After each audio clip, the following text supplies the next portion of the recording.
ఒక గేమ్ నడుపుతా ఉంటారు. ఎలాగంటే ఆ మీరు పాలస్తీన్ అబ్జర్వ్ చేసిన, ఇప్పుడు ఇరాన్ అబ్జర్వ్ చేసిన, స్కూళ్ళు, కాలేజీలు, యూనివర్సిటీలు, హాస్పిటళ్ళు అవి పైన ఉంటాయి. వాటిలో పేషెంట్లు ఉంటారు, స్టూడెంట్స్ ఉంటారు, ఇదంతా. కానీ ఆ కింద అండర్ గ్రౌండ్ లో సైన్యం ఉంటారు, లేదా తీవ్రవాదులు ఉంటారు, హమాస్ గుళ్ళ లేకపోతే ఇరాన్ కి సంబంధించినటువంటి తీవ్రవాద ముఠాలు, హమాసా, హిజ్బుల్లానా ఇట్లాంటివి.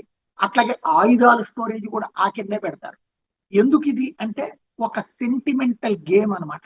ఎట్లాంటిది అంటే ఇప్పుడు అక్కడ ఉందని ఐడెంటిఫై అవుతుంది, ఇన్ఫర్మేషన్ ఉంటది. ఇజ్రాయెల్ ఫర్ ఎగ్జాంపుల్ మనం చూసాం, హమాస్ కి సంబంధించిన వాళ్ళ మీద దాడి చేస్తే స్కూల్ మీద దాడి చేశారు, కాలేజీ మీద దాడి చేశారు, హాస్పిటల్ మీద దాడి చేశారు, పేషెంట్స్ చచ్చిపోయారు, చిన్న పిల్లలు చచ్చిపోయారంట. జరిగేది ఏంటి? పైన వాళ్ళని పెట్టి కింద వీళ్ళు ఉంటారు అనమాట. వాళ్ళు వదిలిపెట్టరు, వీళ్ళు ఆ కింద నుండి బతికిపోతా ఉంటారు. ఇక ఇజ్రాయెల్ తెగించి చేసుకుంటుంది. ఇప్పుడు అట్లాంటి పరిస్థితి ఇరాన్ లో కూడా జరిగింది. మొన్న గత 4-5 రోజులుగా యూనివర్సిటీలను టార్గెట్ చేస్తున్నటువంటి వేళ సీన్ అర్థమైంది.